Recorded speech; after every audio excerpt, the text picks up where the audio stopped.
have a good week. Good evening and welcome to the Smyrna Town Council meeting for February. We do have a presentation tonight before we move into our meeting agenda. We have a public awareness for our utilities department. Mike, how are you? Yes, ma'am. Doing well. How are you? Great.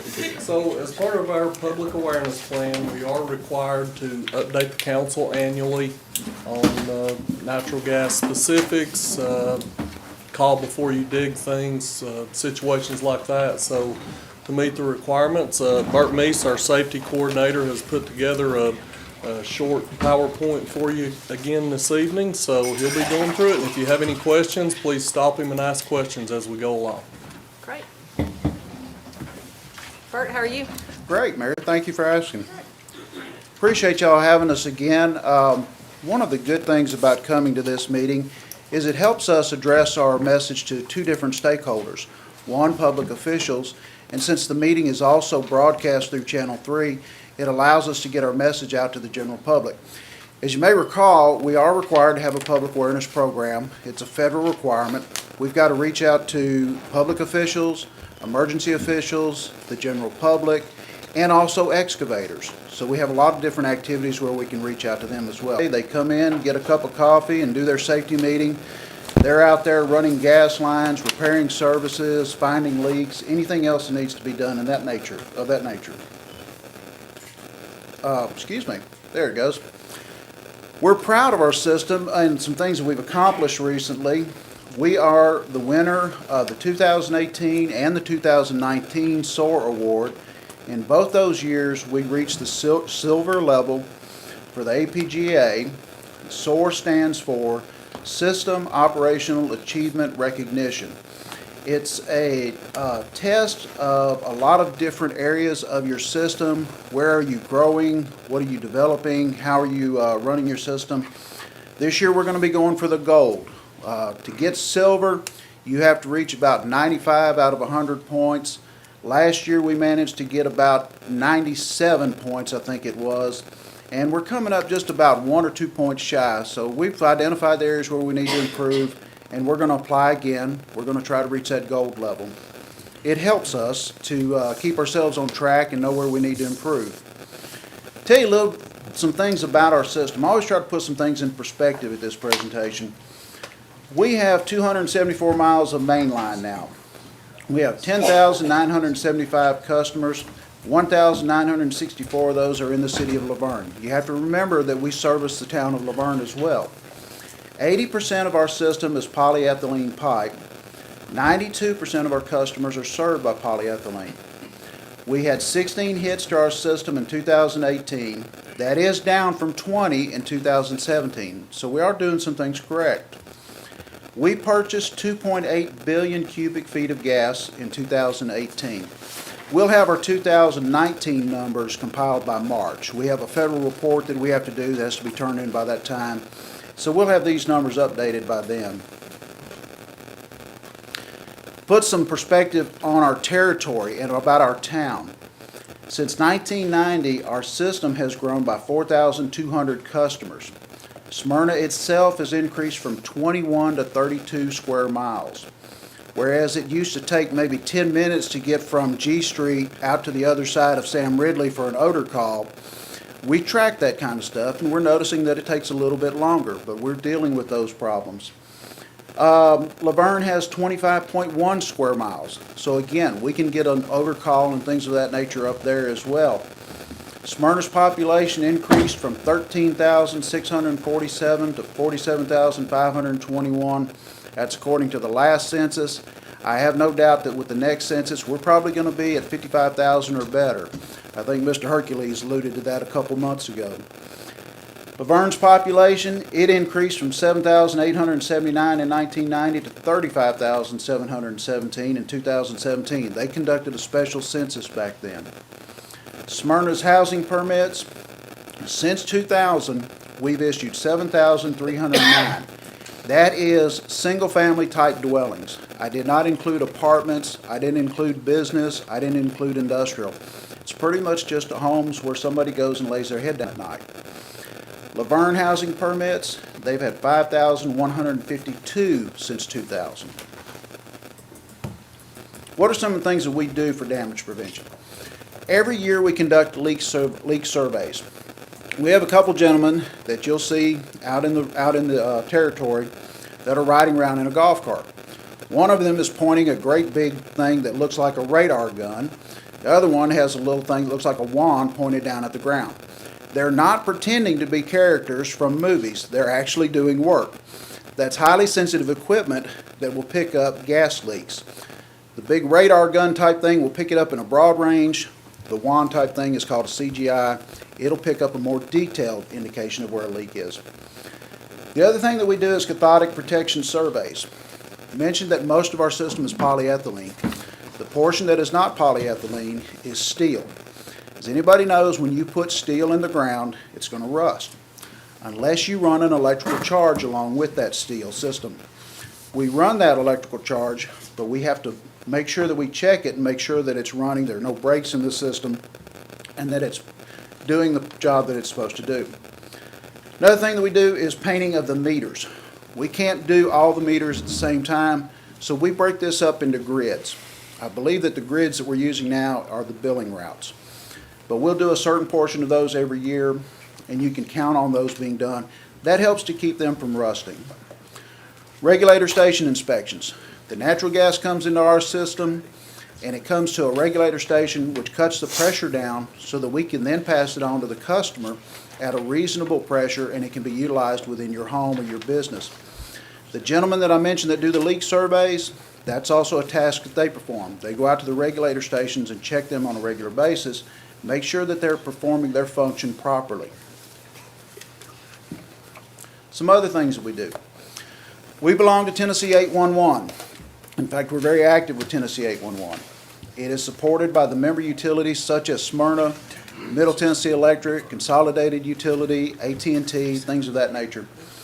The thing about Tennessee 811, if you plan on breaking the ground, you should call any time that you plan on doing that. You call that number, and then what's going to happen is the utilities in your area, the area where you're going to be digging, they're going to be marked by the respective utilities.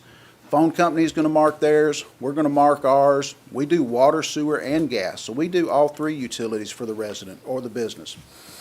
They're marked, and that way you know where they are, and there's a tolerance range within which you can dig for those markings, and hopefully you won't cause any damage. It's a free service. It doesn't cost you anything. It protects your underground utilities. It's going to protect your property, and it has the potential to protect your life. If you have a release of natural gas, or you strike an electric line, or you can even strike a water line, and you can have some serious damage to yourself or to your property. Okay, so what happens if you have an unintended release? I brought you some videos this year that I wanted to show you. I've also put out some written materials there that go along with these videos. And let me make sure I do this right here. The first one that you're going to see is an explosion in Maryland, and it destroyed a part of a building and a shopping center on a Sunday morning. Had it been any other day of the week, it could have been a lot worse. Fortunately, no one was reported injured in this situation.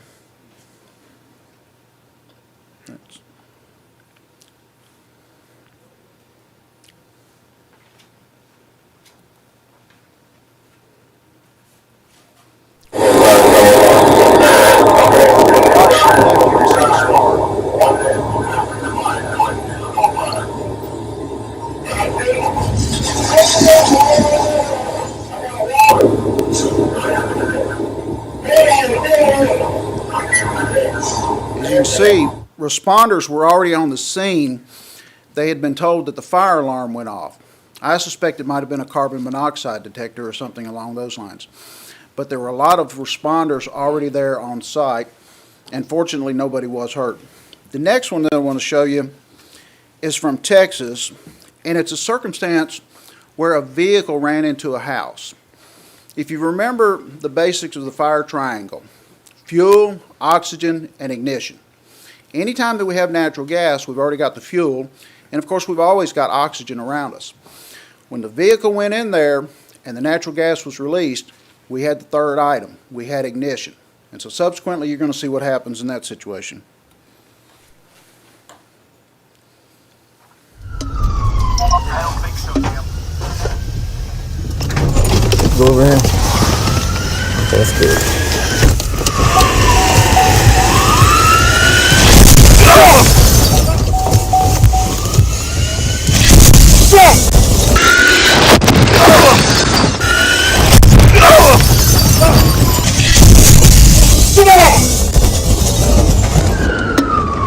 I don't think so, Jim. That's the driver of the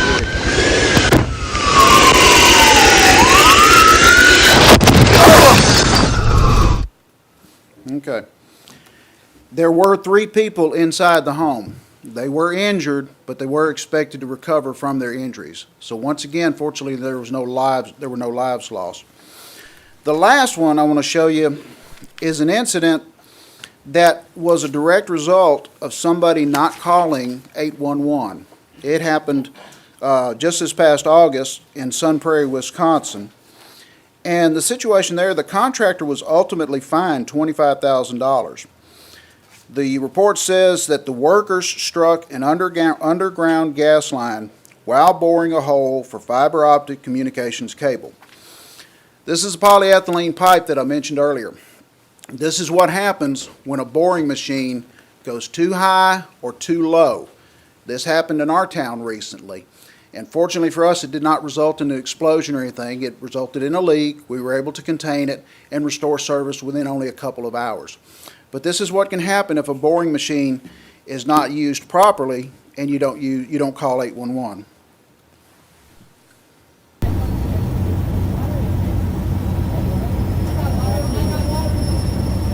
Your incident was updated.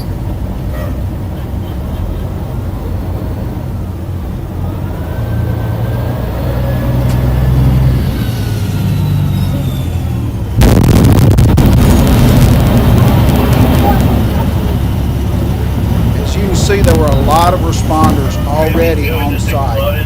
They were there trying to determine where the source of the leak was, how they could stop it, and how they could repair it and so forth. And subsequently, something caused some sort of ignition, and it destroyed, I believe, a home and several other properties around it. 7643, I said you might as well start sending everybody we It got. seems like a minor thing when you're excavating, whether it's at your home or whether it's a contractor. But as you can see, it doesn't take much. It kind of depends on the amount of pressure, how much gas is going through there and things of that nature. But it just doesn't take much.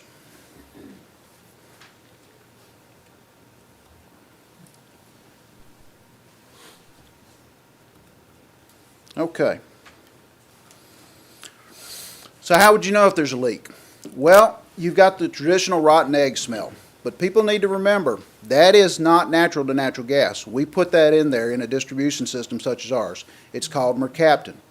The transmission lines, which run from state to state and are bigger lines and might be in a rural, unpopulated area, aren't required to have mercaptan in there. So there's some other things that you might look for. Hissing or blowing. If you've got a line that's under a great deal of pressure, there's going to be some hissing or blowing when the line is busted or broken or cracked even. Dead vegetation. Natural gas and Mother Earth aren't meant to combine together. So when you run into an area where you see dead vegetation, it might be caused by natural gas. Bubbling water on the ground. Again, natural gas is under pressure. So as it progresses through that water, it's going to cause bubbling. Frost on the top of the ground. I am not geothermo type person, so I can't explain this one perfectly well, but the one thing I can tell you, if you're walking around in July and you see a patch of frost in your yard, it's not natural, and we might need to get a phone call. So that might be something to watch for. What do you do if you have a leak? We want you to call one of two numbers, 615-459-2553 or 911. If you call 911, dispatch is going to get in touch with our personnel, and we're going to send them out to investigate the leak. The reason we use the 2553 extension, that is our daytime number for town hall here, but also if you call it after 4:30, it will roll over to dispatch. And many people within our town are familiar with the 2553 extension, so we use that number. When you call from a safe distance. You remember the video of the car running into the house in Texas? Young man was standing out there in the yard on his cell phone. That wasn't the proximate cause of the explosion, but it's still a great example of what not to do. Phones are not intrinsically safe, so they can cause a spark. So when you get ready to call, go across the street, get as far away as possible. Clear the area immediately. If you suspect a gas leak, don't go hunting and pecking around the house for it. Call us. That's what we do. We're there to help you out with that. Get out of that environment as soon as possible. If you're calling from an old traditional landline, which is really quite common in a business, if a business calls us, they're going to be calling from a landline probably. Once the call is done, once we've gotten your information, don't hang it up. Again, you don't want to cause some sort of a spark. Lay it down there on the desk and step away, move out of the building. Don't flip any switches. Mom and Dad always told you to turn the lights out when you leave the room, but we want you to leave them on. Don't start any vehicles. If you've got a classic Corvette in the garage, leave it. It's insured. It'll be fine. If you start it up, it won't be there anymore and you won't be there anymore. Don't open the garage door. Don't open the windows. A lot of times individuals think that it's their responsibility to ventilate the area. Again, wait until we get there. We'll take care of that. With respect to windows, depends upon the age, how they're manufactured, things of that nature. Again, you could cause friction, which would cause a spark. So don't do any of those things. We love our public awareness events. We do the Easter egg hunt every year, and the last 4 or 5 years we've participated in the Safety Expo that the fire department puts on. That has been a great opportunity for us to speak with people one-on-one. We get to talk about natural gas safety and the things that we can do to help them. The fireworks celebration, we're always there. Halloween in the park, we like it too because we get to interact with the children an awful lot there. Speaking engagements, Lions Club, Rotary, Senior Citizen. If you have a place where you want us to come speak, give us a phone call and myself or Director Strange will be more than happy to come speak with you. The United Way Golf Scramble, we've been going to that for the last 3 or 4 years. Last year we did the Jeff Coos Memorial Run, and this past fall we participated in the Tennessee 811 Excavators Day. It was held over in Williamson County at the Williamson County Ag Expo, and it had people from Rutherford, Williamson, Davidson, and all the surrounding counties. I'm on that committee, and I'm proud to say that we're looking at holding it in Rutherford County this year. So we really like that. It was a great opportunity for us to meet with the people who are doing an awful lot of digging in our area. Broadcast media. What are some of the things that we like to do? We love Channel 3. I interact with a lot of folks from the Tennessee Gas Association, and my colleagues do not have a municipal cable channel. So I get to puff my chest out a little bit and brag about the fact that we do and what we can accomplish with it. So it's a great asset to us. As a member of TGA, we provide radio spots. You'll hear them on the various stations around here. They also do television spots. You don't see them as frequently as we'd like, but the radio spots, they do those as well. We always do a bill insert every year, something that goes out to our customers about how to deal with a natural gas leak. The past 2 years, we've done a non-customer mail out. What we realized was we needed to reach those individuals that are within our service territory and live near our distribution system. So we've done that the last 2 years, and it's gone over pretty well. We're fortunate we have a great town website. This is the digital age. It's the first place that people go to look for information. So that helps us out an awful lot. I always close with this, and it might seem kind of cliche, but it's very true. If you see something, say something.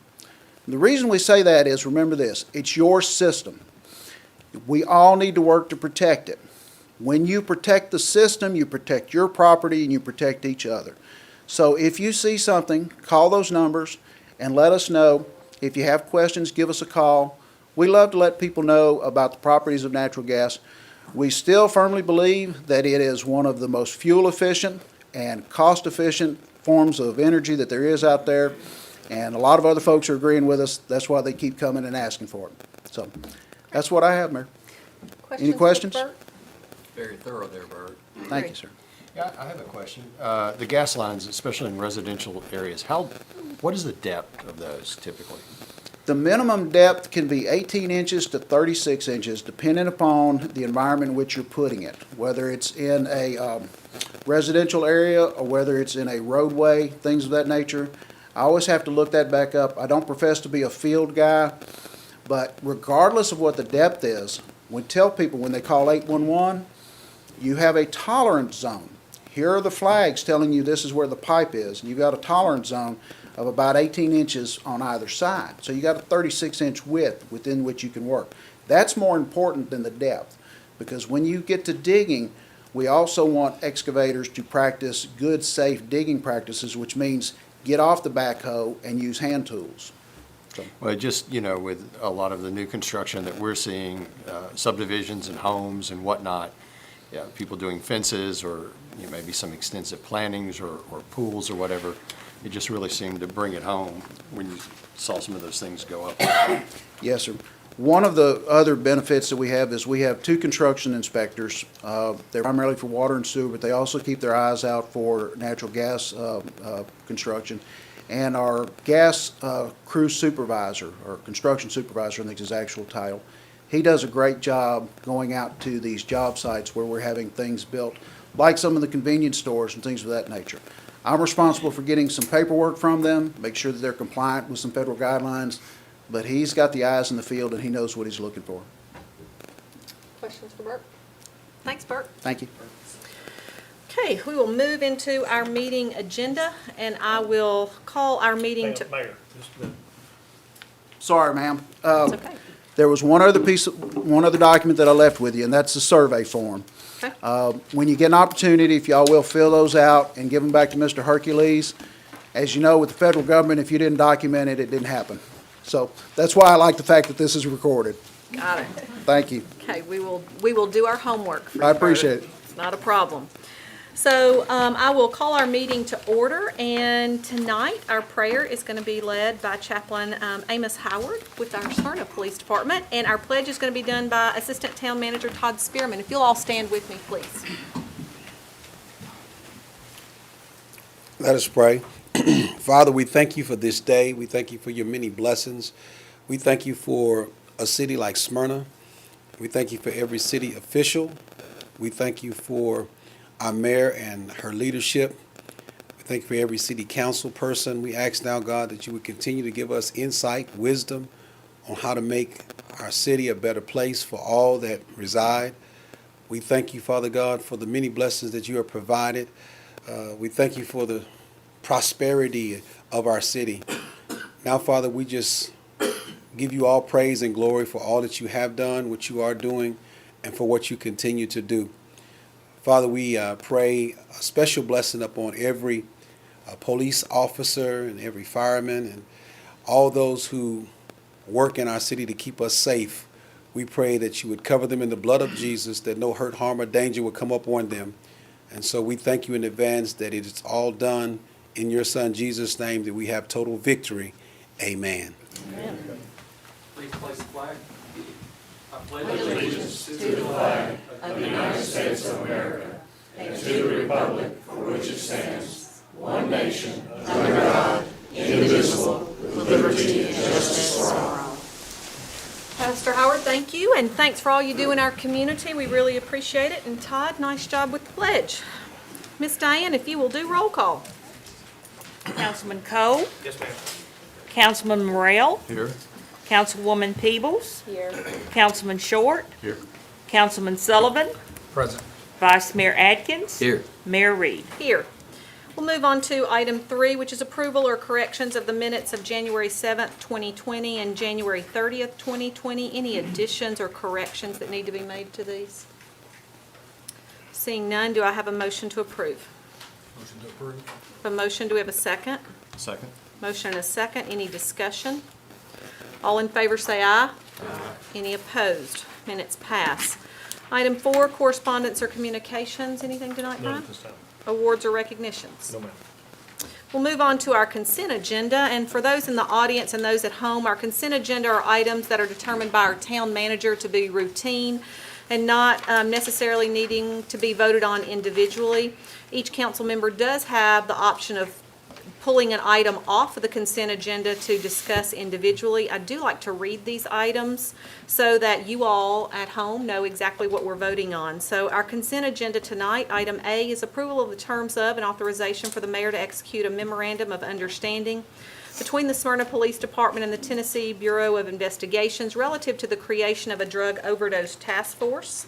Item B is approval of the terms of and authorization for the mayor to execute the special event application to the U.S. Army Corps of Engineers relative to the Boat Day Water Fest at Jefferson Springs Recreation Area. Item C is approval of the terms of and authorization for the mayor to execute a sole source private-public partnership contract with the Clear Institute of Middle Tennessee State University relative to the permit required once per 5-year water quality monitoring. Item D is approval of the terms of and authorization for the mayor to execute an addendum with Jones Brothers Incorporated relative to the hauling of excess fill material from Enon Springs West Extension Project to help with the construction of the firing range at the airport for the police department. Item E is approval of the terms of and authorization for the mayor to execute a performance agreement with Mixtape Band relative to the music at the Top Gun Night Run 6K race. Item F is approval of the term of and authorization for the mayor to execute a contract with Megatrax Production Music Incorporated relative to Channel 3 background music. Item G is approval of the terms of and authorization for the mayor to execute an acceptance letter relative to .gov internet domain registration. Item H is approval of the terms of and authorization for the mayor to execute change order number 2 with the Boatman Construction relative to the Taylor Farm Sewer Upsizing Project. Item I is approval of the terms of and authorization for the mayor to execute a contract with Pyro Shows relative to the 2020 Independence Day Fireworks Show. Item J is approval of the terms of and authorization for the mayor to execute an amended contract with Iron United Systems relative to the gas meter reading modules installation and maintenance. And our last item on the consent agenda is item K, which is approval of the terms of and authorization for the mayor to execute a letter of agreement with Larry Tolbert Esquire relative to the acquisition services for the Stormwater Master Plan. Is there an item that council would like to pull off and discuss individually? Seeing none, do I have a motion to approve the consent agenda? Move to approve. Second. Have a motion and a second. Any discussion? All in favor say aye. Aye. Any opposed? Motion passes. Item 7 is old business. Tonight we have 2 public hearings. Our first public hearing is a consideration of a resolution relative to a plan of services for property located on tax map 32, part of parcel 19.01. Kevin, how are you tonight? Doing all right, Mayor. Great. The first 2, or both public hearings, excuse me, are for the same issue. The first item is the plan of service for the annexation of the parcel. That's the next item on your agenda. This is for a part of the parcel. It's about 1,200ths of an acre. This is something that is a fairly standard document. It's required of all annexations. The town will be providing all services to this area upon annexation. And the Planning Commission did review this and did recommend approval unanimously. Questions for Kevin on this? Seeing none, then we'll go to the public to see if there's anyone here to speak for or against this item. Seeing no one, we will close this public hearing and go to the council for a motion. Move to approve. We have a motion. Do we have a second? Second. Motion is second. Any discussion? All in favor say aye. Aye. Any opposed? Motion passes. Our last public hearing tonight is a consideration of an ordinance relative to the annexation and R3 zoning of property located on tax map 32, part of parcel 19.01, containing approximately 12/100ths of an acre. It's requested by J.M. Burns LLC on behalf of John Mitchell Burns. The property is located at 3791 Rock Springs Road, and this is a second reading. Kevin? Yes, Mayor and Council, there have been no changes to this request since you looked at it on first reading. This would be essentially a cleanup annexation to annex a small area of land between 2 properties to the east and west that are in the city. This would allow for, as the development, or the property to the east develops, that all the property would be included in as it develops into the town. The zoning is proposed to be R3, which is consistent with our land use plan for that area. And again, the town would be providing all services as we discussed under the plan of services. The planning commission did review this and did recommend approval unanimously. Questions for Kevin on this? We've heard quite a bit about this. No questions for Kevin. We'll go to the public to see if there's anyone here to speak for or against this item. Seeing no one, we'll close the public hearing and go to the council for a motion. I move we approve. Have a motion to approve. Do we have a second? Motion and a second. Any discussion? All in favor say aye. Aye. Any opposed? Motion passes. Item C is a consideration of a resolution and memorandum of ordinance 20-01 relative to the annexation and R3 zoning of property located on tax map 32, part of parcel 19.01. Do I have a motion? Motion to approve. Second. Motion is second. Any discussion? All in favor say aye. Aye. Any opposed? Motion passes. We'll now move on to our new business. Under our Planning Commission report, our first item is consideration of an ordinance relative to the rezoning of properties located on tax map 28E, Group A, parcel 16.00 to go from R5 to PRD, as well as tax map 28E, Group A, part of parcels 18.00 and 19.00, and tax map 28, parcel 33.00 from R4 to PRD. It's requested by Joe Epps. The properties contain 21.95 acres and are located on Rock Springs Road. This is a first reading. Kevin? Yes, Mayor and Council, this is a rezoning request. It's 2 tracts of land and parts of 2 other tracts of land that total 21.95 acres. Excuse me. They are on Rock Springs Road, just west of the intersection with Highland Avenue. The land use plan would support commercial and medium-density single-family development in this area. Surrounding zoning is a mix of R1, R3, R4, R6, and PUD, which is the small Stitcher's Playhouse development there. This proposed PRD is for a 169-unit townhouse development. Access would be from Rock Springs Road at 2 different locations. Parcel 16 does have a house and several mobile homes that would be removed as a part of the development.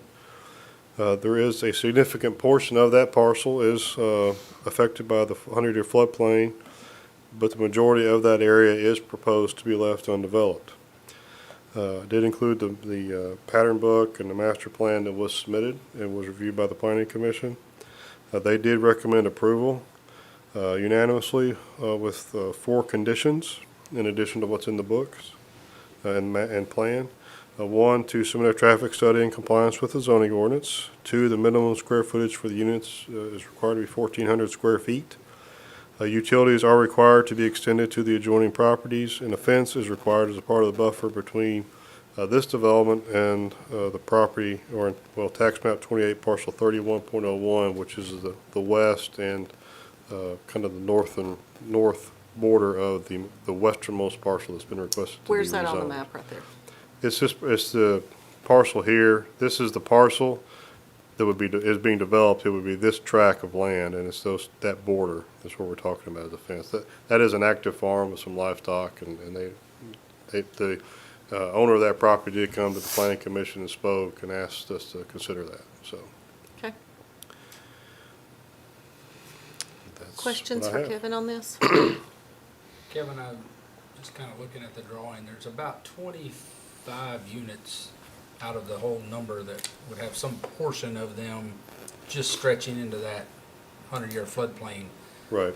What does the developer have to do, or what will they be required to do to provide, I'm assuming, flood insurance or whatever they have to do there? Well, they'll have to, the initial thing is there's several things. One being that the minimum floor elevation of those homes will have to be elevated at least 3 feet above whatever the 100-year flood level is there. Any garages would have to be at least 1 foot above that. And I'm sure to accomplish that, there's going to be some fill brought in, which would have to be compensated with a cut in other areas so that the balance is there, so that you don't have excess fill, and you would not cause problems of flooding either upstream or downstream in a flooding event.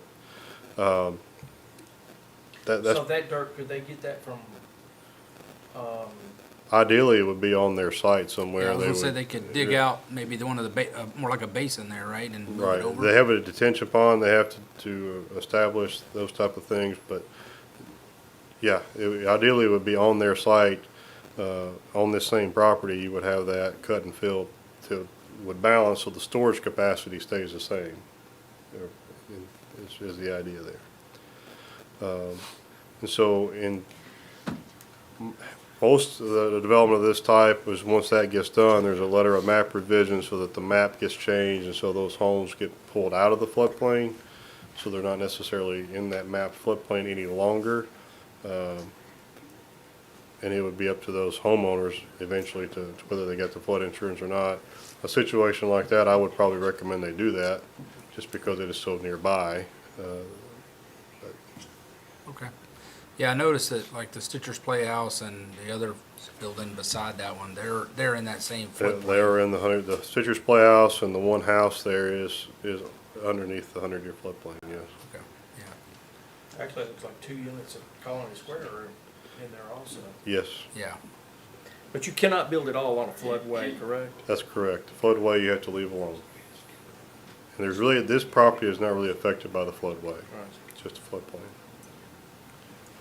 Did it get that high in 2010, or do you know? I know it got into that area. I don't know if, certainly at some of the homes along, on the south side of Rock Springs Road along the creek, there were several homes that were flooded there that eventually were torn down. I don't remember it getting into Colony Square though, or anything like that. It certainly, I don't recall exactly, but I do know on the south side of the road in the floodway, it absolutely did, yes.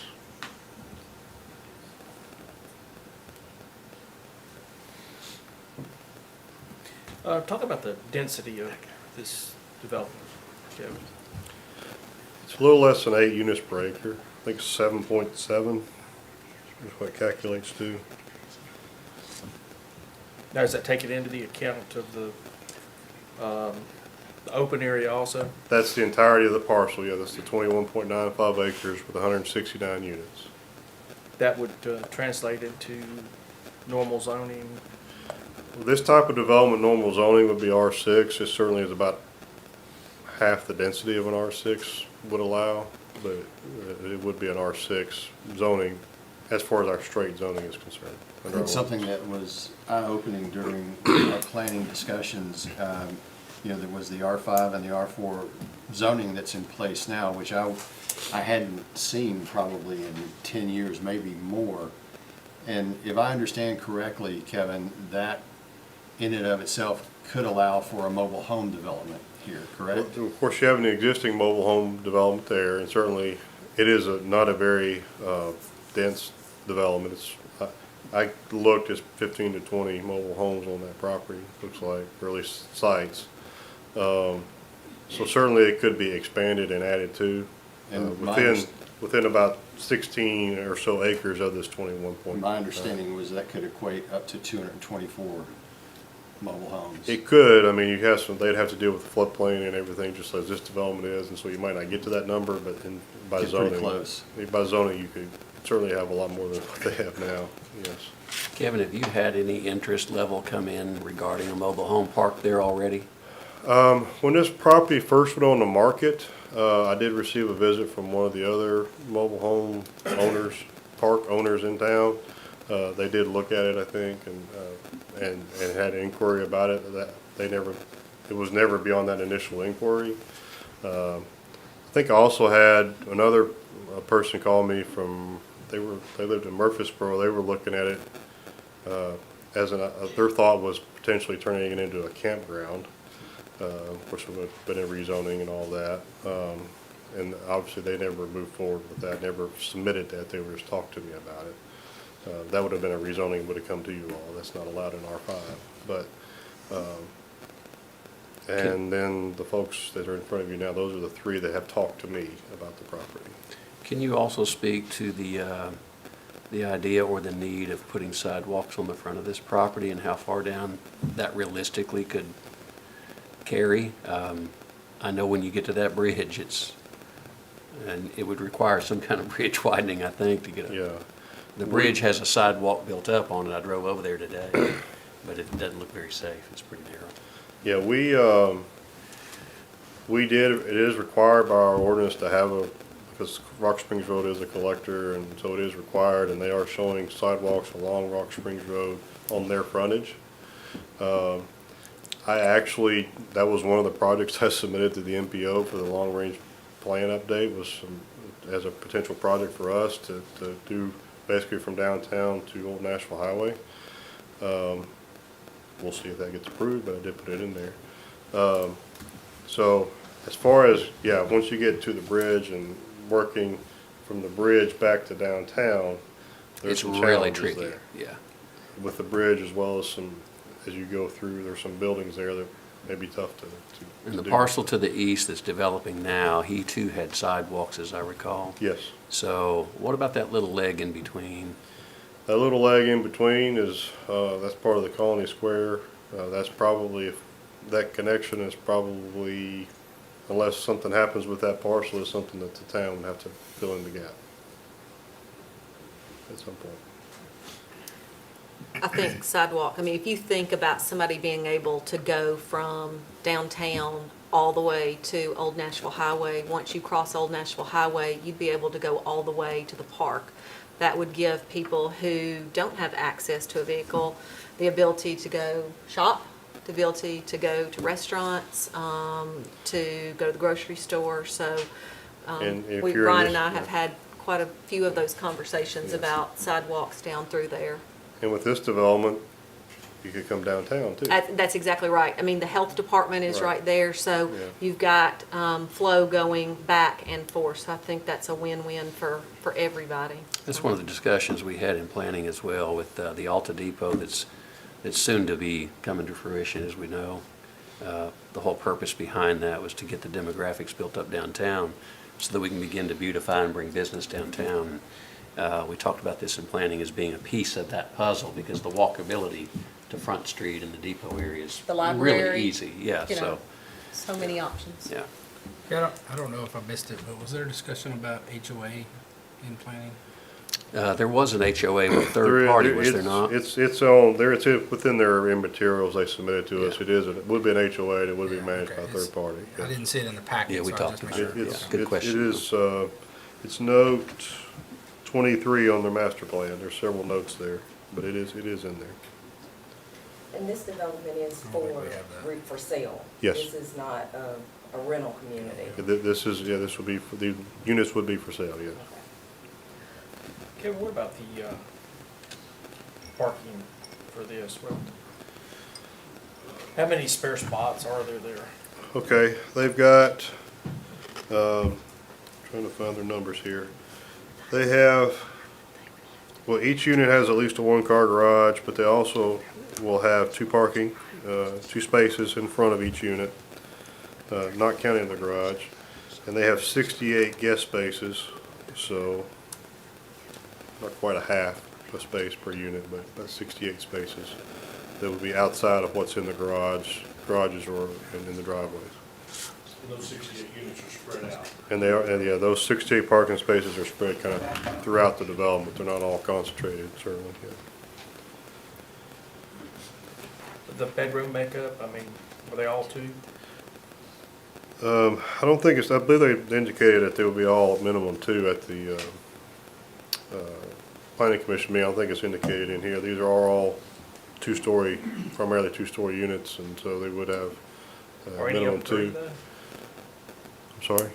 Are any of them three? Yes. There Yes, is- some of them are three. I think they're two and there's some optional spaces that kind of, as each individual unit gets looked at or sold, you might have a flex space that could be a third bedroom, or it could be, maybe someone would rather it be developed more as an office or workout room or something like that, not necessarily technically a bedroom.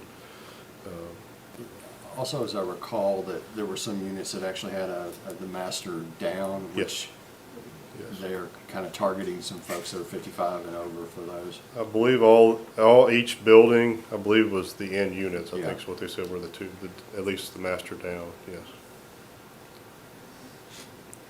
It sort of acts as a buffer, really, from Colony House, the apartment complex there, over to where you see the mobile home park now. Some of those, are all those mobile homes affected by removal on this? Yeah, the entirety of the mobile home park would be removed, and there's a house on that property as well, in addition to the mobile homes. And by rezoning this, it no longer would, well, it's a PRD that would be submitted, and if approved, it would not allow mobile homes in the future. Yeah, this is, you have 169 townhouses there. It's what will be allowed there now. Right. And I know sometime, I think you already addressed this, but we have this question come up sometimes with the density. The math on this just is not as dense as an R6 is normally, so it's another thing I think we liked about it. I have had a couple of phone calls from neighbors who were in support of the project.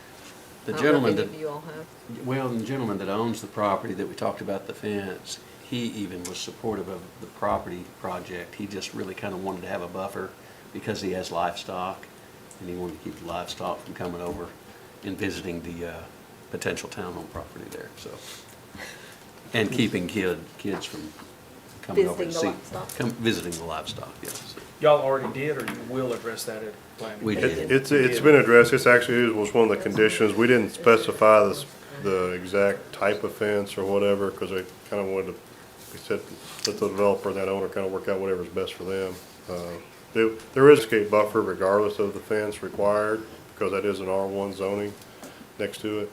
So they'll have that in addition to whatever fencing is put in place. Other questions or comments for Kevin? Kevin, what's our long-range plan for widening or not widening Rock Springs Road?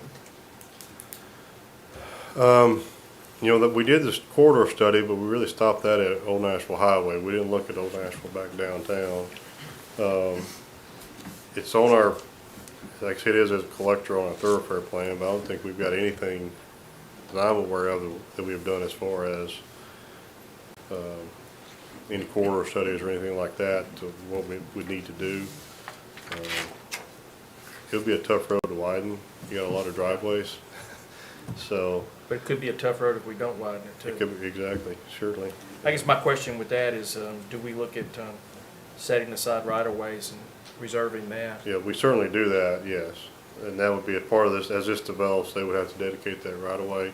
And we all did require a traffic study, and if a turn lane or something like that is really warranted, I could see it potentially needing a turn lanes, potentially, at both of those entranceways. I think it's something we did ask for a traffic study to have a traffic engineer actually look at it, but obviously Did you that's say not this what. does call for the right-of-way to be reserved? Well, yeah, it'll be, any new development would require that, yes. As they develop it, it would be done when the plat comes in and that sort of thing. But, as I said, the traffic study, it wouldn't be widening the road in this segment, probably, but it would at least address the impact that this development would have on that roadway. Can you imagine widening from Mason Tucker down to the trailer park? Be tough. I mean, it'd be Not right, it possible. would be right there on their front porches. A little on each side. And most likely, those were all built before our board here, but I'm sure they probably did dedicate the right of way, but it still looks like in the front yard, so it would be. Well, the it'd be poles are already interesting. set back, I'm almost positive, aren't they? Yeah, I think they are. So it's I think they are. probably, and you have, but there are Except at the 35-foot intersections. setbacks, you know, Yeah. or 35 or 40, so. Other questions for Kevin on this? Do I have a motion? I move we approve. Do I have a second? Second. Motion is second. All in favor say aye. Aye. Any opposed? Motion passes.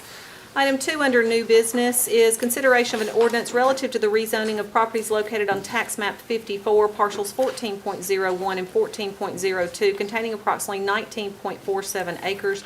It's requested by Sean Collins to go from R3 to PRD. The properties are located on Morton Lane, and this is a first reading. Kevin? Yes, Mayor and Council, this is 2 tracts of land that total of 19.47 acres. They are proposed to be developed together, and They are on Morton Lane. It's about 900 feet west of the intersection with Jericho Street. Land use plan would support a medium-density, single-family development here. Surrounding zoning is a mix of R1, R3, and the Cedar Hills PRD in town, and RM in Rutherford County. This proposed PRD is for a 38-lot, zero-lot line development with 2 units per lot. And there's also an existing single-family residence, which would remain, so you would have a total of 77 residences at full build-out. Access would be from Morton Lane. I did attach their pattern book, again, which details the types of homes they're wanting to build and amenities and that sort of thing. The Planning Commission did review this, did recommend approval with some conditions. One, to submit a traffic study and to ensure proper sight distance at the new entrance along Morton Lane. This is not one that would typically require a traffic study just from a traffic volume generation requirements as our ordinance would require. If you look through some of the information, there's some fairly steep topography as you from Morton Lane going north into this site, and so we did ask for a traffic study just from a proper sight distance and that sort of thing we were concerned about there. This development is required to comply with the Housing for Older Persons Act, which is a 55 and up restriction. The minimum front setback for corner lots is required to be 35 feet for both street frontages. They had 35 on one side and 15 on the other. That only affects 4 lots, but we did want to clear that up. We did ask them to provide some additional examples of proposed housing elevations too, and they're essentially the same type of house with some different materials on the front. So we did ask for a few more of those just for everyone's information.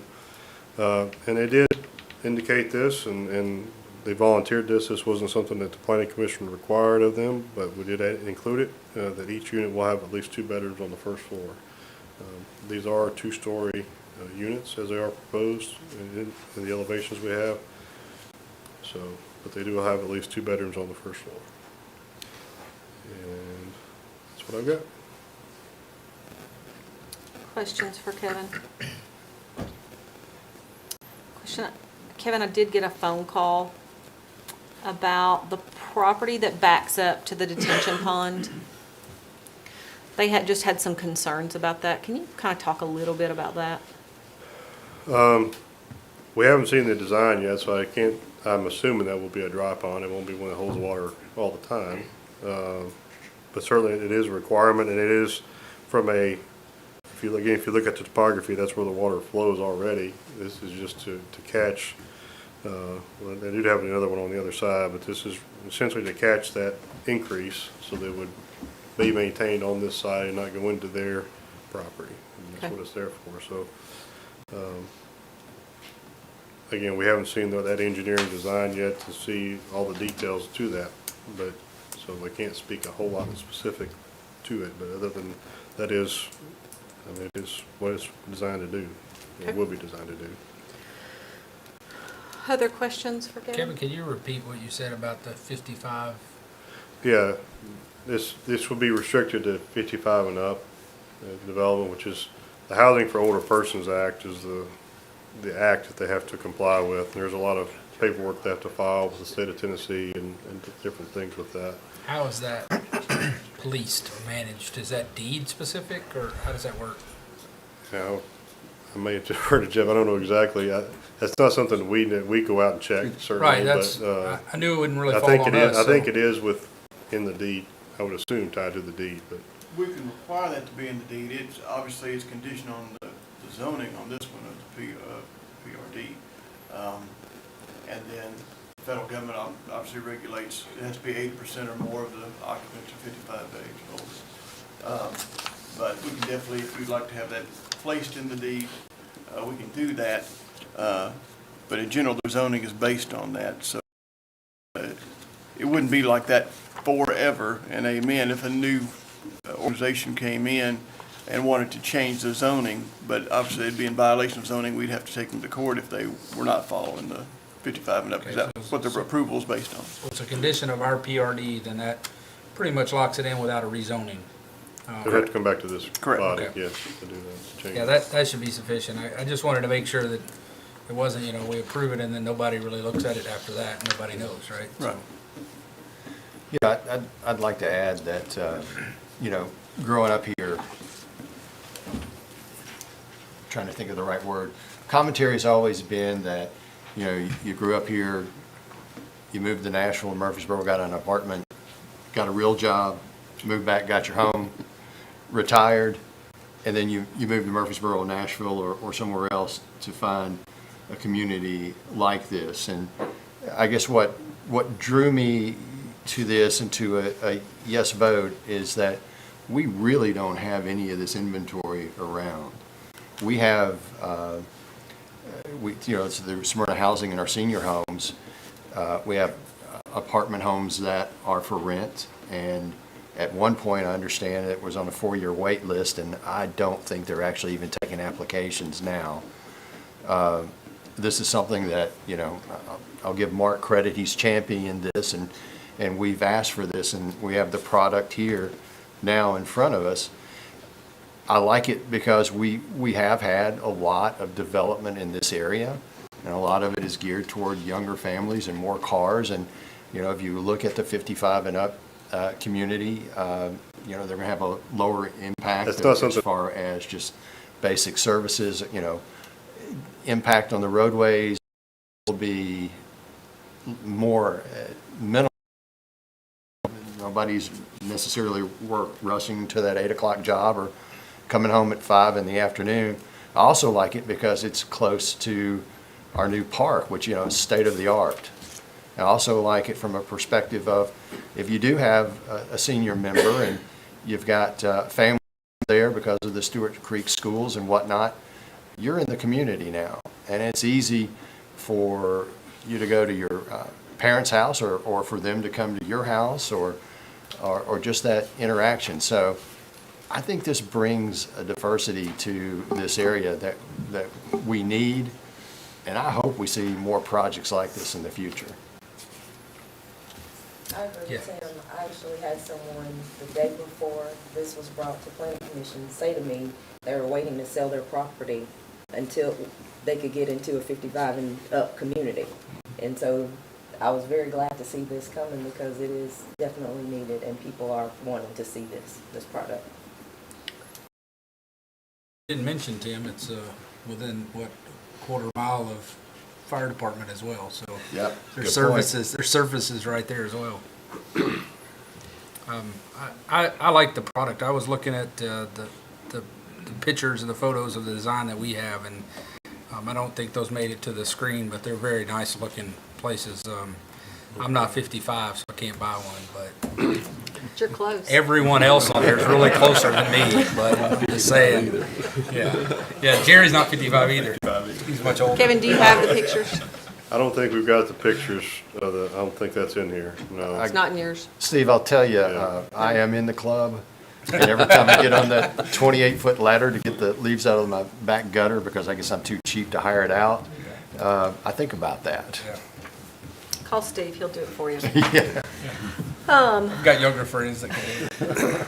Younger yoga. Either way. Other questions or comments? Then do I have a motion? I move we approve. Do I have a second? Any discussion? I'm abstaining from voting. All in favor say aye. Aye. Any opposed? Motion passes with one abstention. Moving on to item B, which is our packaged liquor board report. There were no applications for the town council to consider at this time, so we'll move on to item C, which is consideration of an ordinance relative to the amendment of the Town of Smyrna Municipal Code Title II, Boards and Commissions, etc., Chapter 8, Mandatory Attendance, Sections 8-101, Scope, and 8-102, Attendance. And this is a first reading. Jeff? Yes, Mayor and Council, as we discussed at the workshop, this would be an amendment to Title II that would put in place for these quasi-judicial boards attendance requirements that upon the fourth absence, basically you'd have 3 absences that they could have in a 12-month cycle, but upon the fourth absence, the person would be, or a commission member, board member, whoever it may be, will be released from that board. This is just in order to be able to function as a town and for applicants that come before us needing certain types of permit for their businesses or even their homes. It's important to have a quorum, and this kind of provides some uniformity. In addition, you probably received my emails that were sent late in the evening, as usual. But I did want to add, and it's just an oversight by me, the Historic Zoning Commission as well, because they do perform some of those functions. And I think I sent you committee. Obviously, it'll be commission, but that'll be fixed before you get back to the next one. I've sent you different versions. However, I feel, and it, one of the questions was just dealing with how does this ordinance interact with the code, TCA. Obviously, whether I put the language that I recommended in there or not, state law still controls regardless. So, and basically that in the event that someone was rolled off that the mayor appointed and the mayor didn't want that person to be released, she or he or whoever it may be at the time can automatically reappoint that person, so there would be basically no harm, no foul that occurred. Questions for Jeff on this? I want people to understand this is not a punishment for board members. It is. We have to have them there. We have to have them there. There have been times that we've not had a quorum and a citizen who's trying to get business done with the town is unable to do that and has to wait another 30 days to be able to come back before the board. So I think we do a pretty good job of conveying that to our board members when that they apply. And I know sometimes life situations happen, jobs change, something happens with family, and you're not able to attend. But this just allows us to get someone put in that person's place quickly. So, Can I just ask for clarification Sure. on it? So at that fourth time, they are automatically removed? Is it an automatic removal? And Automatic. so Yes, yes. Okay. So we would not have to vote on them being released, only on the new person coming. Okay. Just, you sent us 3 amendments. Is it Amendment 3 that we're voting on, or all 3? Well, I gave you those options. I guess what I was trying to communicate a moment ago is. Yeah, I understand. It doesn't really matter which one. Doesn't really matter. But I'm just curious which So- one are we putting in? I asked you the same thing earlier. Yeah. I guess if you tell me which one that you would like to have, if you want to go with the one that I've already started with, that we presented at the I workshop, want to go with what, and adding historic zoning.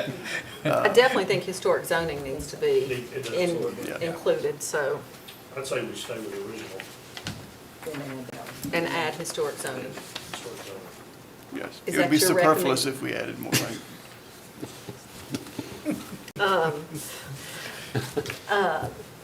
Any other comments or questions? Then do I have a motion to go with, Council's recommendation. yes, along with adding historic zoning? I'll make that motion. I'll second it. Motion and a second. Any discussion? All in favor say aye.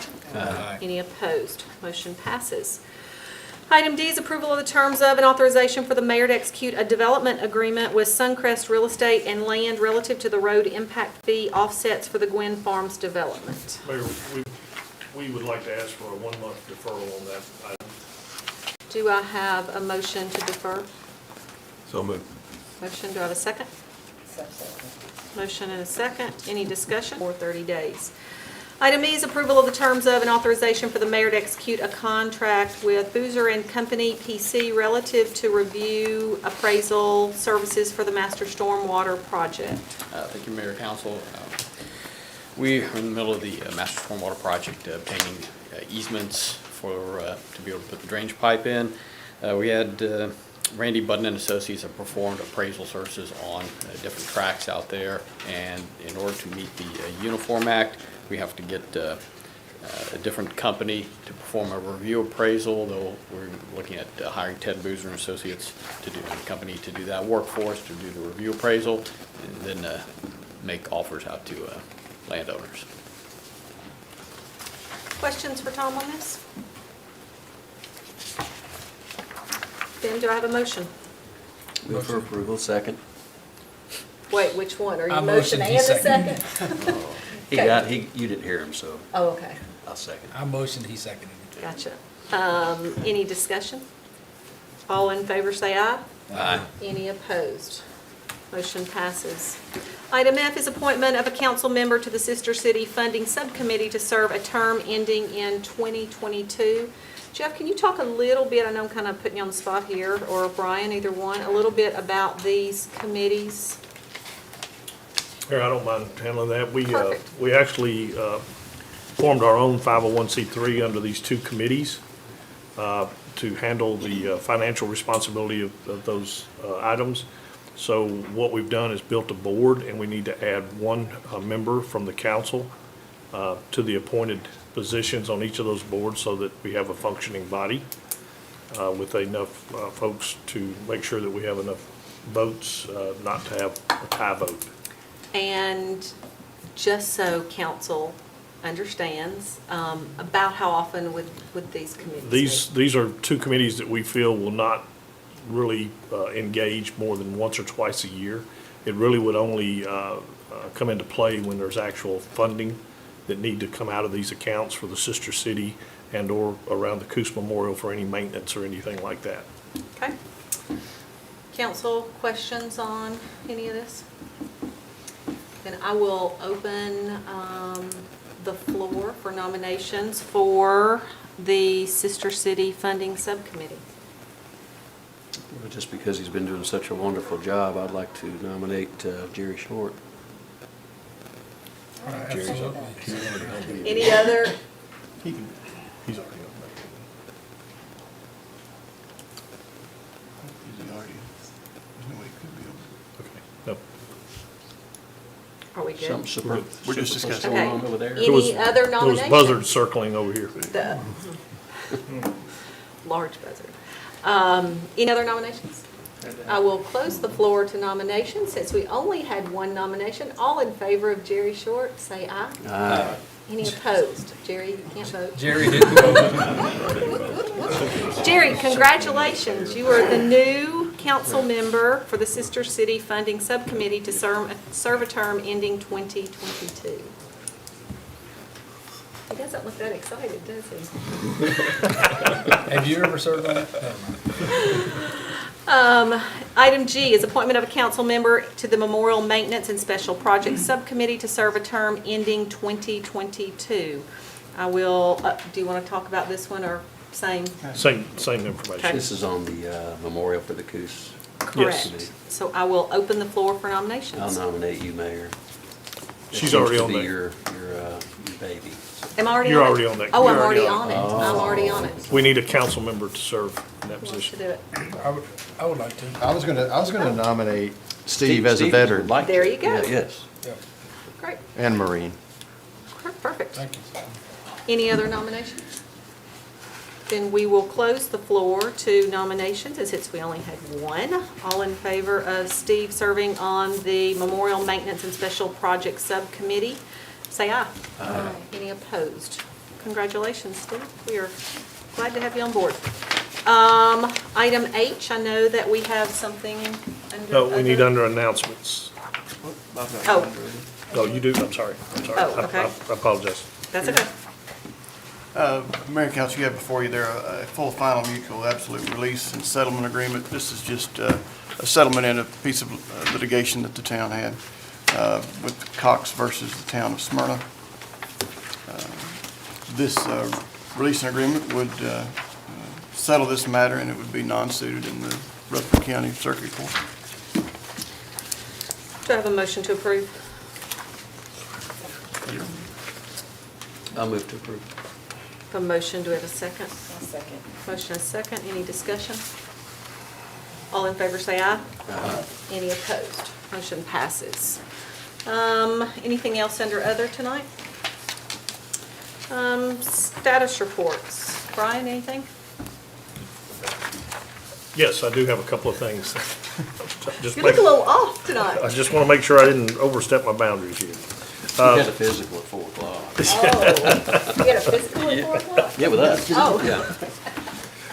I More do than want I to point remember. out that we, before we get too involved here, talk about physical here, so, The Lifetime Service and Volunteer of the Year banquet will be held Friday, February the 21st at the Smyrna Event Center.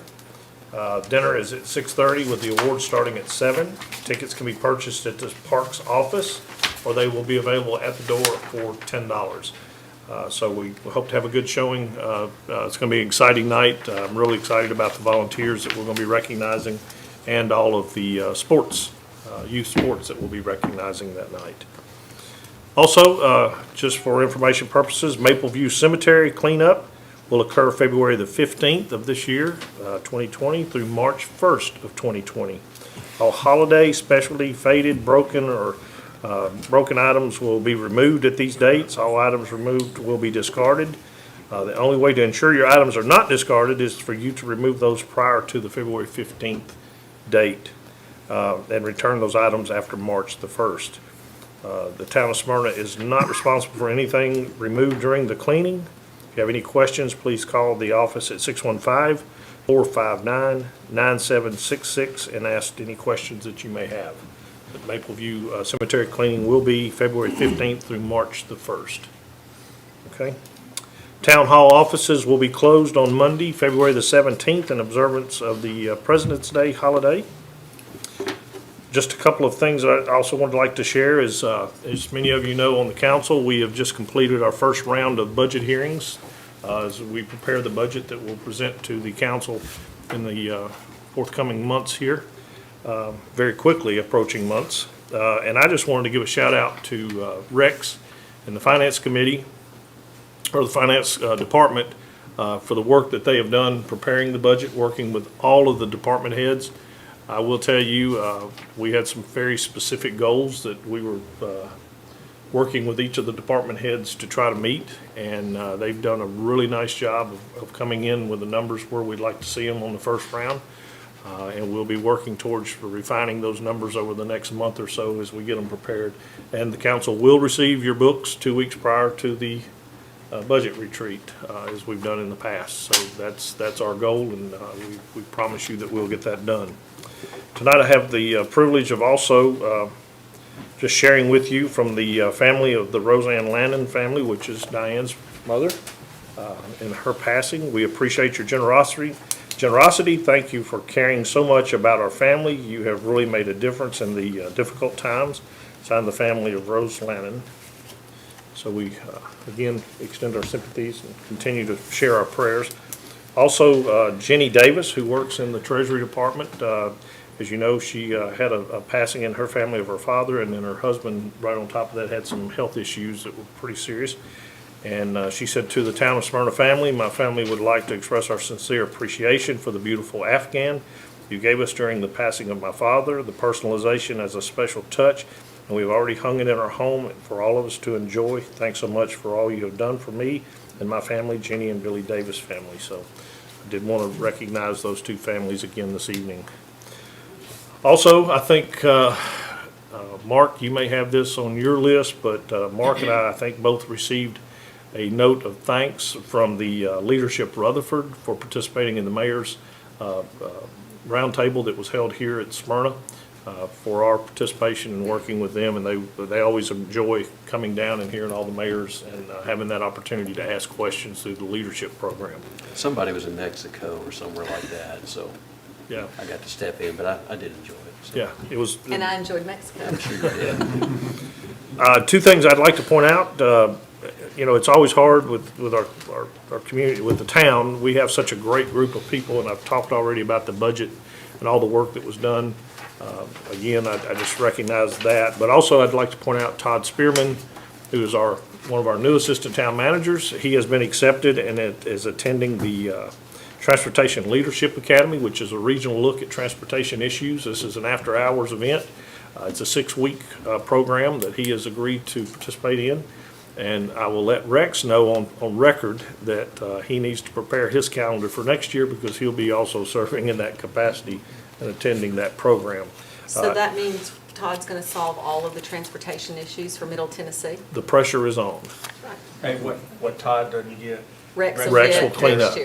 Right. I actually went through that program a couple of years ago myself, and it is a good, it's a good vision of some of the regional issues that we do have with transportation. And it's kind of interesting to hear some of the out-of-the-box possibilities of how we could solve that. The last thing I wanted to share, a moment of, I guess, personal privilege here, I just wanted to share with the council.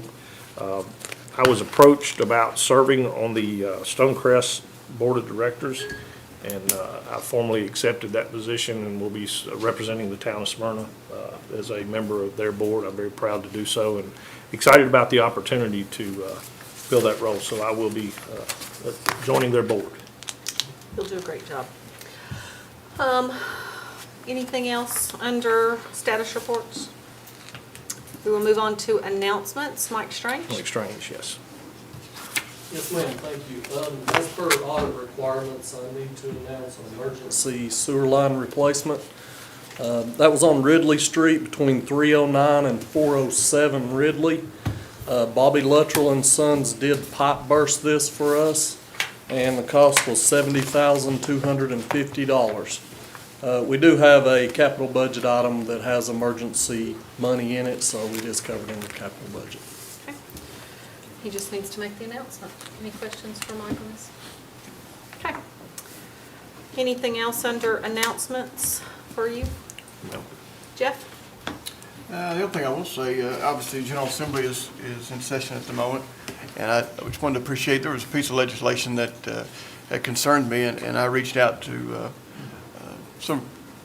Senator Shane Reeves, who was on the subcommittee for state and local, and they responded his office responded within 2 hours. So I was very, very pleased, and I just appreciate their working with me and finding some answers that I was seeking. Great. Anything else? That's it. Thanks. Raquel? Just two things, and you may actually talk about one of the chamber business at its best, or you want to talk about it? Go ahead. We have the opportunity to attend the chamber annual event where they do their it's called Business at its Best, and they give out the awards for the year for Business Person of the Year and Legend Award, and do a change to, that's when their board changes over. And they also discuss things that have gone on in Rutherford County and the different cities and the town. And so we had several mentions during that process, and were able to just interact with other business leaders and other communities that came out for that. So I was glad to be able to participate in that. And also participated in the, Connect? What is it, the Friday morning? We went to Capital Connection. Thank you. Couldn't think of the name. I apologize. On Friday, there was a Capital Connection with the representatives and senators for this area for Tennessee, and they came and met at the chamber and gave us kind of an overview and a summary of what's going on at the Capitol and some of the economic development that is affecting Rutherford County. And it was just good to hear some of those things that are going on, and so I was glad to be able to participate in that. And that's all I have. Great. It's she. Just referring also to what Brian had already talked about is the volunteer banquet. Congratulations to Rusty Boguski, who is being awarded the Cone Victory Lifetime Achievement Award. He's worked very hard over the years for the community and within the soccer organization. And also, there is a Young Leadership Award, which is given. It's awarded annually. Actually has a monetary value, which is donated by the Smyrna Independent Merchants Association, shop local, by the way. But that is being given to Brianna Evans, who is a very worthy young lady. You know, so many other volunteers are being recognized this year, and then there are so many that are actually not being recognized but get their recognition by what they do every day. It's very important within our community and our athletic leagues that the volunteers do such a wonderful job for us. Valentine's Day. Happy Valentine's Day to the 4 Valentines in my life. My mother, Holly, and then my daughter, Mary Heather, and my granddaughter, Mary Holland. happy Valentine's Day. She was going to remind all of us when it was her turn, so I'm really proud of you to step up. I got it, didn't I? Yes, sir. No, I was actually waiting for that as well, but thanks to your influence as well as Raquel and Miss Diane, I'm prepared this year. Good. In advance. I won't be doing that last minute card shopping, so we're good to go there. Something that Raquel mentioned and Pastor Howard, Apostle Howard, mentioned in his prayer about being a blessed community. And when you go to business at its best and you look at the leaders we have, you look at the low unemployment rate, the number of jobs we continue to build as we grow, we are very blessed. And there are a lot of communities out there, even today, that are still hurting. So for that, thank you, Apostle, for including that in the prayer. And then, also in your prayer, you talked about our police and firefighters, and we brought on some more recently. And then if you look at the utility workers that were in the video beforehand, we as town have folks that step up and put their lives on the line for us every day, and for that we are blessed. And for the chaplains, we see you here doing a prayer before that, but what we don't see, and what I'd like to thank all the chaplains for, is for your work in the community, for the individuals that are grieving, that are hurting, that have suffered a loss. So thank you and all your fellow chaplains for that. Jared? Well, we actually celebrated Valentine's Day last weekend, so we've already got that done. So. Already taken care of that? You still can do something on Valentine's Day. Yeah. That'll get you extra brownie points. Yeah. Thanks a lot. Yeah. Mic drop. Now I think you Gonna leave that right there on you. Yeah. So much for that. Okay, I had the privilege to go to the Boys and Girls Club, invitation of Richard Thomas to read to the kids over there. We had a great time. They quickly reminded me that I am supposed to show them the pictures when I read, so I had to start remembering to turn the book around. But it was fun. We had a great time, and thanks for them for allowing me to come over there. And then next Saturday night, which will be the 22nd, our Sister City Committee is having its chili supper, and that money that we raise will be used to help the kids coming from Japan this year to visit us, and then for our kids to go over to Japan next year. So if you would like, we would love to have anybody come to that. If anybody's looking to sponsor, we would love to have sponsors as well. So that will be, again, a week from Saturday on the 22nd. Where is it going to be held, Jim? Where is it going to be held? At the Senior Citizens Center. Are they doing two different times on that again? Just all one time, yeah. Okay. It'd be the evening. And even if you're not a chili fan, the dessert table's worth the ticket, so get you a ticket just to get the desserts. Our Boys and Girls Club, I think, used to be number 2 in the state for attendance. I don't know if they still are or not. Boys and Girls Club is the two in Rutherford County, actually. Number 1 and number 2, right. I thought it was us. So I don't know if they still are or not, but it's pretty amazing. Did you put some on If you've not visited the club, it is really nice. They do an excellent job over They there. do a great job. They really do. Agreed. Steve? Just a couple items. For Valentine's Day, Sunday, Pam and I went to Bojangles, and for those of you that don't know, they have heart-shaped biscuits for Valentine's Day. I gave her one, told her Happy Valentine's Day, so I'm done. No, I'm just kidding. Just kidding. Yeah, you are done. I The told her that. buzzards are circling.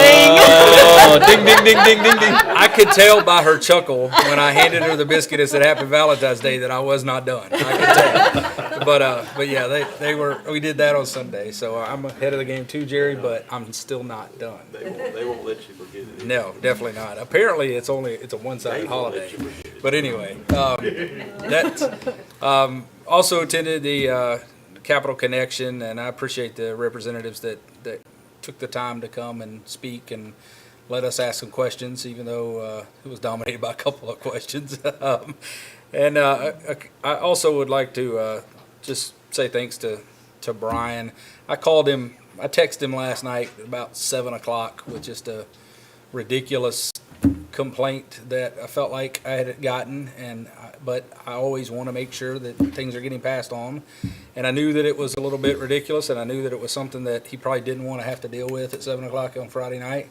On last night. I don't know when he took care of it, but when I left my house this morning, it was already resolved.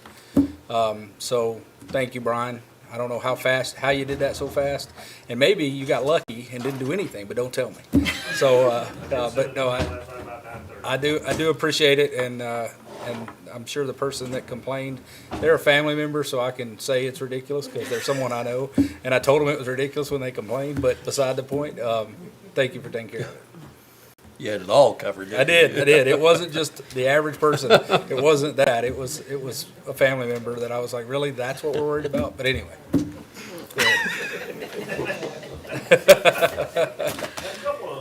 Yeah, I'm sure you did. I'm finished. Jerry mentioned the chili supper, and I want to give a shout out to Connor Williams. I don't know if he's watching or if his family's watching tonight, but Connor met me here this evening to make sure I had my sponsorship tickets. And Connor said, you might remember me, I did the pledge at one of your meetings a while back. And I said, would you like to maybe come in and do it tonight? No. No. But Connor's... He did not want No, to. he did not want to. But Connor's been emailing me back and forth and making sure that I was looked after and taken care of. These are the kind of students that we're going to be sending to Japan at some point, and they're going to be hosting those that come over here. So, Connor, if you're watching, you did an amazing job. Thank you, young man. I'm really proud of you and the job you're doing. So, I'd like to give a Sherelle Bulliard passed away. I don't know if most of you may know her. Sherelle did pass away this week, and she's been battling cancer pretty aggressively. She's in her young 50s and leaves behind a family. So, I just want to give just a mention of their family and let them know that we're praying for them. And thanks for mentioning that. Abby and Lindy are twin daughters, and Cody, their son. I coached Abby for several years, and Sherelle was always one of those parents that supported the coach. Yeah. And it was always much appreciated. Yeah. So good lady. Pray for that family. Yeah. Alan and Sandy, her mom and dad, I know them well, and they live here in Smyrna, so we just want to pass on our thoughts and prayers and condolences to them. Early vote, right? It's on our list, so I think the mayor had that. Okay, so that's coming up. Starts tomorrow, I believe. Right downstairs behind City Hall here, I believe you can early vote. You mentioned the Coos donations for the memorial, and I'm proud to say the people I've asked so far have responded. So it's just really asking as much as anything. And I'd like to give a recognition to my leader, Mr. Bob Parks, for stepping up. Sean and Susan Collins in the audience, they've stepped up as corporate sponsors. And so thank you all for that. It takes a lot of funding to keep that memorial in good shape and keep it painted over the years and so forth. That's what the money goes to. And not only did Mr. Parks step up, but we've got about 20 or so of our agents at the office already signed up. Phil, are you signed up to walk or run? Oh, yes, sir. Yeah, so we have a lot of our own people that are going to be participating this year. I'm glad we raised the participant number up because I think it's going to be bigger. It'll fill. Yeah. I mean, it'll fill, but. And what I want people to understand about that is, you don't have to be a professional runner to come do this. You can come walk as a family. It is just a really Walk half of it good if you want time. to, yeah. That's right. It's a lot of fun. Yeah. So we're excited about that. I plan to be same as I did last year and do some sponsoring. So Great. I think we'll have more and more of that, and I'm excited about how this is going to be bigger and better than last year. Thank you for your leadership and guidance on this. Your heart's in this, I can tell. When you call me, say, who do you know? Who do you know? Who do you know? So I better get on the phone because the mayor needs some money. So, Phil, thank you also for just being a participant, being in these meetings. I know that you're on our Board of Zoning Appeals. It's good. We're talking about making sure people attend meetings, 3 or 4 absences, and you're out. And then we've got Phil back there. I mean, people like that are really and learn. So he tells me all the time. So I just want to learn. I want to learn. I want to be a sponge. So thank you, Phil. And happy Valentine's to my wife. 38 years plus we've been married, Connie. I know you're watching. I hope you are. And if you are, I love you. And happy Valentine's Day to you. So that's all I have. A couple of housekeeping items for me. First is Parents' Night Out. You can drop off your kids at SOAC and enjoy a Valentine's date night. Snacks will be provided. The location is at Smyrna Outdoor Adventure Center on Sam Ridley Parkway East. The time is from 6 to 10. The cost is $5 for members and $10 for non-members. The age of the child has to be 6 through 13. Registration required on Community Pass, and you must pick your children up. I guess they don't want your children to stay. So no leaving them. Become involved with your community by serving on one of our Town of Smyrna boards and committees.